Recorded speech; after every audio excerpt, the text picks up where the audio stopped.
ইজতেমার মাঠে সম্প্রতি একটি স্টলে পেহেলওয়ান মিষ্টি রেওড়ি নামে একটি মিষ্টি বিক্রি করতে দেখা গেছে, যা পাকিস্তানি ব্যক্তিরা তৈরি করেছেন।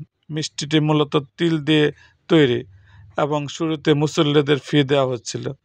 এই মিষ্টি খেতে রীতিমতো ভিড় জমাচ্ছে আগত মুসল্লিরা, কিন্তু কিছু সময় পরই সরল মুসল্লিদের ভুল ভাঙতে শুরু করে।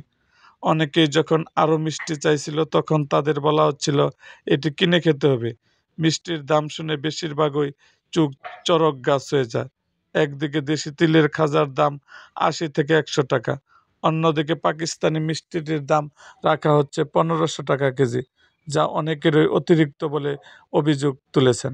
বিগত কয়েকদিন ধরে এই পাকিস্তানি মিষ্টি বিক্রি করতে ইজতেমার মাঠে উপস্থিত আছেন বিক্রেতারা। এটি পাকিস্তানের একটি বিশেষ খাবার হিসেবে পরিচিত হলেও ইজতেমার এর বিক্রি নিয়ে বিতর্ক সৃষ্টি হয়েছে। মুসল্লিরা মনে করছেন এটি দেখতে এবং স্বাদে দেশি তিলের খাজার মতোই, তবে দামটি অস্বাভাবিক। পাকিস্তান থেকে আসা মিষ্টি বিক্রেতারা জানিয়েছেন তারা এই মিষ্টি খাঁটি ঘি, তিল এবং দুধের সমন্বয়ে তৈরি করেছেন, যার কারণে এর দাম বেশি রাখা হয়েছে। তবে তারা সরকারের কাছে অনুরোধ জানিয়েছেন যেন ডিউটি ও ট্যাক্স কমানো হয়, যাতে তারা মিষ্টিটির দাম আরও কমিয়ে বিক্রি করতে পারেন। এদিকে ইজতেমার এলাকায় আগত মুসল্লিরা খাদ্য নিরাপত্তার পাশাপাশি দেশি বিদেশি খাবারের ন্যায্য মূল্য নিশ্চিত করার জন্য সংশ্লিষ্টদের দৃষ্টি আকর্ষণ করেছেন।